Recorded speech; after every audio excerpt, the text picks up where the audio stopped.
Welcome all of you. Mission 3650 में आप सबका फिर से स्वागत है।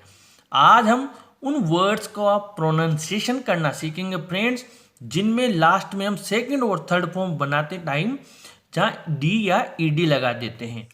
आज हमने उन्हीं वर्ड्स को इसमें शामिल किया है और आप आज इसको ध्यान से समझ लें, लाइफ टाइम आपको ये चीज़ याद रह जाएगी। पहला वर्ड हमने लिया एक्सेप्ट। एक्सेप्ट का मतलब होता है स्वीकार करना, और जब इसकी हम सेकंड और थर्ड फॉर्म बनाते हैं तो इसमें ईडी जोड़ देते हैं।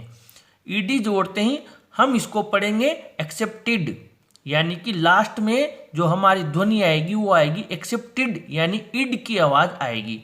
लेकिन जब हम इसको अप्रोच को पढ़ते हैं, जिसका मतलब होता है पास में आना, अगर हम इसमें ईडी जोड़ते हैं तो इसको हम जब बोलते हैं तो इसका जो साउंड निकलता है वो अप्रोच्ड, यानी कि यहाँ पर जोड़ा तो वही ईडी है लेकिन यहाँ पर इड निकला, लेकिन इसको हम अप्रोचिड नहीं बोलकर अप्रोच्ड, यहाँ ट की आवाज आएगी।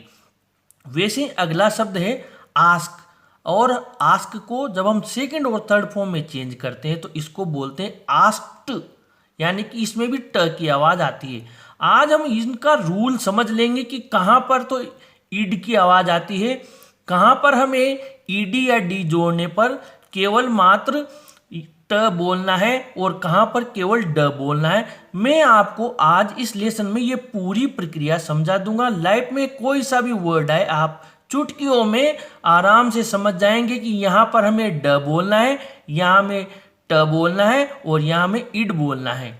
ऐसे ही अगला वर्ड दिया हुआ है असिस्ट। असिस्ट में जब हम ईडी जोड़ते हैं तो इसको हम बोलते हैं असिस्टेड, यानी कि इसमें भी आवाज आएगी इड की। ऐसे अराइव, अब अराइव का मतलब आकर पहुंचना है, और इसमें हम जब ईडी जोड़ते हैं या इसमें हम केवल डी जोड़ते हैं, ये तो लास्ट में दिया हुआ है, तो इसको हम बोलते हैं अराइव्ड। इसमें आवाज निकली इड की और इसमें आवाज निकली केवल ड की। आइए समझते हैं रूल क्या है। रूल के लिए पहला जो रूल दिया हुआ है, यदि किसी वर्ब के उच्चारण के अंत में जो साउंड निकलता है च, क, प, स या श आए तो उनमें डी अथवा ईडी जोड़ने पर उसका उच्चारण ट होता है। फिर दोबारा समझ लीजिए, यदि किसी वर्ब के उच्चारण के अंत में च, क, प, स या श आए तो उनमें डी अथवा ईडी जोड़ने पर उसका उच्चारण ट होता है। अब आगे हम यहाँ पर देखते हैं, यहाँ पर अप्रोच, यहाँ च आया, च की ध्वनि आई है। हमारा रूल कहता है च, क, प, स या श, तो यहाँ पर च आया तो इसमें हमने ईडी जोड़ा, तो इसीलिए हमने इसको अप्रोच्ड यहाँ पर ट पढ़ा।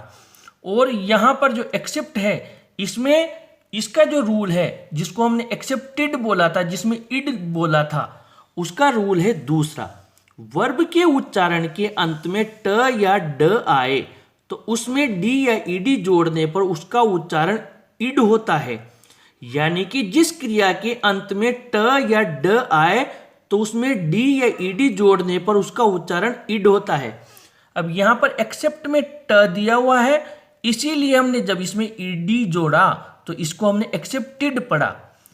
यहाँ पर दोबारा समझ लीजिए, ट या ड दिया हुआ हो और ईडी या डी जोड़े तो उसको हम इड पढ़ते हैं, और कहाँ पर हम केवल ड पढ़ते हैं उसको भी समझ लेते हैं। जैसे यहाँ पर अराइव में, यहाँ पर ना तो ये च, क, प, स या श की ध्वनि है और न ही यहाँ पर ट या ड की ध्वनि, यानी इन जो ये शब्द दिए हुए हैं, जो अक्षर दिए हुए हैं, अगर ये अक्षर ना हो और सामान्य शब्द हो तो उनमें हम केवल डी या ईडी जोड़ेंगे तो केवल ड की ध्वनि निकलेगी। जैसे अराइव में अराइव्ड, ऐसे अटेक, अब यहाँ पर अटेक में क की ध्वनि आ रही है, आप देखिए यहाँ पर च, क, प, स या श आए तो हमें डी या ईडी जोड़ने पर ट बोलना है। तो अटेक में क आ रहा है, आप देख लीजिए क आ रहा है।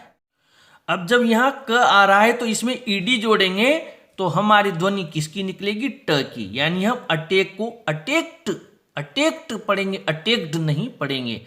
एक और वर्ड लेते हैं होप। होप का मतलब आशा करना। अगर हम इसमें डी जोड़ते हैं तो हम इसको साधारणतया होप्ड बोलते हैं, ड बोलते हैं, लेकिन आप देख लीजिए प का यहाँ पर उच्चारण आ रहा है, प की ध्वनि आ रही है, तो इसका जो हम उच्चारण करेंगे वो होप्ड, ट बोलेंगे, न कि ड। अब ये हमने पढ़ा कहां पर तो हमें इड बोलना है और कहां पर ट लगाकर बोलना है। अब ये कुछ वर्ड हम देखते हैं जहां पर हमें केवल ड ही बोलना है, यानी कि न तो हमें इड बोलना है और नहीं ट बोलना है। जैसे एग्जामिन, अब एग्जामिन में आपको डी लगाना है क्योंकि ई तो दिया हुआ है, तो एग्जामिन्ड इसमें आप आराम से ड बोलें। ऐसे व्यू, इसमें व्यूड, इसमें भी ड बोलें। ट्राई, ट्राइड, इसमें भी ड बोले। तो यहां पर हमें ड की ही ध्वनि निकालनी है। लगाया तो इनमें भी हमने डी या ईडी है, लेकिन ये जो रूल है पहला और दूसरा, इसमें ये तीनों शब्द नहीं आते हैं, या यूं कहें कि इनकी ध्वनि के साथ में इनकी अंतिम ध्वनि मैच नहीं करती है। तो फ्रेंड्स, ये आज छोटा सा प्रयास है। आपको अगर ये एक बार में समझ में ना आए तो आप इसको दोबारा देखें और ऐसे कई सारे वर्ड्स देखें। फिर भी आपको कोई क्वेरीज हो तो आप कमेंट बॉक्स में जरूर लिखें, मैं आपकी शंका का समाधान करने की पूरी कोशिश करूंगा। और अगर ये मेरा प्रयास अच्छा लगा हो तो आप चैनल को जरूर सब्सक्राइब कीजिए और मिशन 3650 के साथ जुड़े रहिए। Thank you.